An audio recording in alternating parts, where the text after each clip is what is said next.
Entrevista da semana. O nosso convidado de hoje é o Dr. Piraci de Oliveira, advogado. O nosso tema, reforma tributária e a reforma trabalhista. Como é que isso impacta a sua vida assim que for aprovado? É um prazer tê-lo conosco. Prazer é todo meu, Cury, mais uma vez aqui, conte comigo, é sempre uma honra. A honra é nossa. Doutor Piraci, conta pra gente o que mudou na reforma tributária enviado ao Congresso Nacional pelo Executivo Federal. Essa celeuma e essa polêmica toda. Bom, na última terça-feira, o Poder Executivo, por intermédio do Ministro da Economia, o Paulo Guedes, encaminhou ao Congresso a primeira das 4 pernas da reforma tributária que será apresentada. Essa parte da reforma que foi apresentada essa semana é o chamado IVA federal. Então, basicamente, é a criação da CBS, da Contribuição de Bens e Serviços, que tentará unificar, extinguir o PIS e a COFINS num único tributo, numa única contribuição. Me pareceu algo bastante pueril até, mas em especial o que chamou a atenção é a elevação da carga tributária, né? Então, vamos focar isso. Onde e como tem esse aumento? Para que todos possam entender que o discurso que vem sendo feito de redução da carga tributária até o presente momento, pelo que foi enviado, não é real. Dá para exemplificar na indústria, no comércio, em serviços, agricultura, o que mudou na proposta do governo? A sociedade e especialmente o mercado esperam da reforma tributária duas características fundamentais. A primeira é a simplificação e a segunda, obviamente, a redução, né? A redução da carga tributária. Essa perna que foi apresentada, esse chamado IVA federal, essa CBS, ela traz uma alíquota unificada em 12% para o que seria a substituição do PIS e COFINS. Na verdade, acaba sendo um certo embuste, porque o PIS e COFINS, se somados hoje no lucro real, eles atingem 9,25%. No serviço do lucro presumido... Vai de 9,25% hoje para a proposta do governo de 12%. Isto na indústria, isto no comércio, isto na agricultura. Isso, nas empresas do lucro real. No lucro presumido é ainda mais perverso, porque ela sai de 3,65 para 12, ainda que a sistemática seja de aproveitamento de crédito, porque na verdade é um IVA, né? É um IVA federal, você pode apropriar os créditos, mesmo na indústria, que hoje já é 9,25, nessa sistemática, há um incremento. E imagina você, numa empresa do lucro presumido, por exemplo, que paga 3,65. Vou te dar um exemplo muito fácil aqui, que é o meu escritório, escritórios de serviço. Hoje, a alíquota de PIS e COFINS é 3,65 sem crédito. Quando você passa para 12%, mesmo que permitindo crédito da entrada, os serviços, as atividades de saúde, segurança, medicina, tem muito pouco crédito a tomar.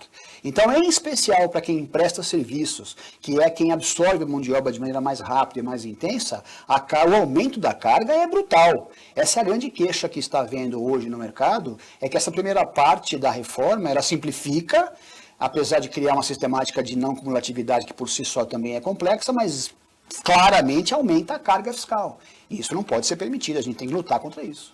De quanto para quanto?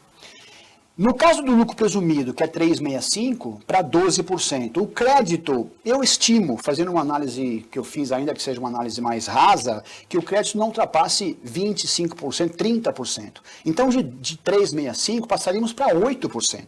É mais que 100%. Então, uma empresa de serviços é mais que o dobro. Então, uma empresa de serviços que paga hoje 3,65, na sistemática de 12 com um crédito, passa para uma alíquota efetiva de 12, com um crédito, vamos imaginar, de 4, sendo assim bondoso. Então, a alíquota efetiva passa para 8. Bom, existe também um clamor que me parece que não é real, de que o banco teve uma redução de carga tributária nesse projeto. Teve aumento de carga tributária também para o sistema financeiro? O banco também teve aumento de carga, o mercado financeiro já sentiu isso, e a alíquota para os bancos é de 5,6%, uma sistemática diferente, mas também há aumento, menor. Então, o que ficou evidente é que se privilegiou o sistema bancário em detrimento aos serviços. Ainda que a indústria tenha uma alíquota menor, o mais relevante é a penalização dos serviços. Isso não pode acontecer. Porque numa sociedade moderna, em que você quer investir em tecnologia, as fintechs é o que está mais na moda aí, essa questão de remunerações melhores, absorção de mão de obra qualificada, manutenção de cabeças no Brasil, você não pode trazer uma carga maior justamente para essas empresas. Né? Esse é um tripé dos outros 4, dos outros 3 faltantes. A grande indagação, na sua avaliação, isto será enviado daqui a 30 dias, o segundo sustentáculo da reforma, também com aumento de carga tributária. O Congresso já terá aprovado, nos próximos 30 dias, esse primeiro pedaço do projeto, na sua avaliação? Não, claro que não. Serão quatro pés da reforma tributária, um a cada 30 dias, ou ao menos essa é a proposta. É impossível que em 30 dias não há a menor chance de aprovação disso. O Congresso já começa a se movimentar para unificar o IVA federal com o IVA estadual. Então, governadores e prefeitos já estão dizendo, olha, vamos pensar numa saída única, vamos ver que tributo é esse, como é que seria isso de maneira unificada. O Congresso vai mexer nisso. Nós estamos num ano de eleição, a gente sabe bem disso, o momento político não é nada bom, né? Quanto vai influir nisso? Muito, muito, porque quem é que candidato a um posto no executivo das principais cidades de São Paulo vai defender aumento de carga fiscal, em especial para serviços, né? Então isso tem um componente gravíssimo, esse acordo vai ter que começar a ser costurado agora, o legislativo vai ter que se mexer muito nisso e haverá mudanças, não é possível que essa alíquota seja maior, de novo, para serviços. Bom, a última pergunta referente a tributos, que não vamos para outro tema, na sua avaliação, este ano será aprovado uma reforma tributária, porque se será uma perna a cada 30 dias, nós estamos falando em 4 meses. Nós estamos praticamente em agosto. Então, estamos falando setembro, outubro, novembro, dezembro. Acabou o ano. Será aprovado, na sua avaliação, com todas essas variáveis, com eleição no meio do caminho e outros problemas tão importantes para o país? Porque o mercado já quantificou esse cenário. As ações de bancos caíram, enfim, uma série de problemas já em função do primeiro dos 4. Não, na minha opinião, na leitura que eu faço, isso não será possível de ser aprovado esse ano, muito pouco provável, porque agrega isso, a eleição para a maior eleição que o Brasil vive, que é vereador e prefeito. Então, 15 de novembro é a eleição, você pode imaginar 40 dias antes todo o movimento que haverá pelo país inteiro em relação a isso, suas bases eleitorais sendo mexidas, alternadas e é algo muito polêmico, né? Junto com isso, então, nós temos ainda que avaliar a proposta de refis, a proposta de mudança de toda essa situação, as empresas começam a voltar a trabalhar agora e a sentir no caixa aquela prorrogação de tributos de abril, maio e junho, não esqueça disso, Curi. Nós tivemos um favor fiscal abril, maio e junho e agora tem que pagar. Porque o fundo de garantia, o imposto de renda, a contribuição, o simples, o lucro presumido, foi prorrogado para agora, agosto, novembro e dezembro. Então, tudo isso vai levar a um debate também de uma possibilidade de um novo favor fiscal em relação a esses tributos, um reparcelamento ou não. Então, não vejo a menor chance disso ser votado esse ano ainda. Isso sem falar no grau de complexidade que é esse novo imposto sobre movimentações digitais, desse lá o nome que queira para essa que é o quarto tripé, que é o quarto ou último ponto, que seria algo para desonerar. Então, você tem o IVA federal, o IVA estadual, o imposto de renda das empresas e o tributo sobre movimentação digital. E só ele é que seria compensável com a folha, com o INSS da folha. Então, difícil de desenhar isso.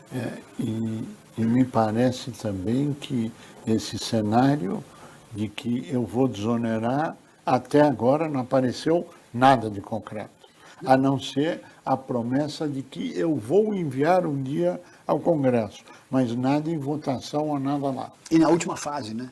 Então, na última perna, eu crio o imposto e desonero.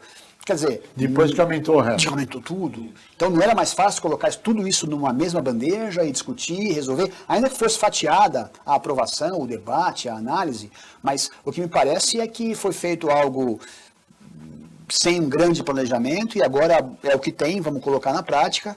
O que é indisfarçável é a elevação da carga fiscal, o que pegou todo mundo de calça curta em relação a E isso. que o país não aguenta. mais. Não aguenta. Não aguenta. Especialmente 2020, 2021, que é um ano de retomada, fala-se uma queda do PIB de 6%, 7%. Você aumentar a carga fiscal num panorama de queda do PIB de 6%, um debate desse junto com a eleição para prefeito, não me parece oportuno, não é esse o caminho. E não é um sinal de um governo liberal, como se prega, né? Sem dúvida. Nós temos que falar rapidamente da reforma trabalhista. A MP caiu e só os pontos importantes, que nós temos 3 minutos para encerrar. Os pontos principais que caíram. A MP 927 venceu o prazo e então, por decurso de prazo, ela foi extinta. O que significa isso na prática em pouco tempo aqui? O teletrabalho volta para a regra anterior, então as empresas não podem mais colocar o empregado em teletrabalho de maneira unilateral, tem que ser um acordo. Não me parece um problema, porque isso já está absorvido pelo mercado. Férias é um problema, você agora perde aquela possibilidade de fazer férias antecipadas, fazer férias sem aviso de 30 dias, sem o pagamento de 1/3. Então, a partir dessa semana, isso não é mais possível, é um problema. Banco de horas extras, ele poderia ser de até 18 meses de compensação, agora volta para a regra anterior, 6 meses, se tiver acordo com o sindicato, 12 meses. Você não pode antecipar feriados, embora isso já estava marcado pelo mercado. E o principal ponto que eu trago para o dia a dia das empresas, Curi, é a questão da medicina e segurança do trabalho. Então, tudo aquilo que foi feito para flexibilizar a não oneração, a não continuidade de programas, perdeu eficácia, e a partir de segunda-feira passada, você tem que fazer exame demissional, admissional, exame periódico, o CIPA tem que ter eleição, tem que ter treinamento presencial no ambiente da Covid, então ficou ruim. Muito melhor teria sido se houvesse uma flexibilização nesse tempo. Não houve, paciência, é o que temos, então as empresas têm que se adaptar a essa nova realidade. Na sua avaliação, isso foi uma mensagem ao Congresso, do Congresso ao Executivo, ou isto foi uma mudança de que a tese liberal não será aprovada no país? A leitura que eu faço, Curi, é assim: a gente olhando para trás hoje, fica impossível imaginar como é que aprovamos a reforma trabalhista, né?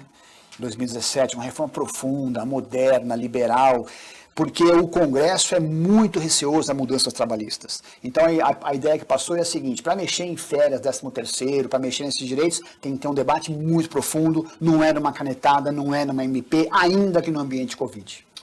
Doutor Piraci Oliveira, queremos agradecer muito a sua participação.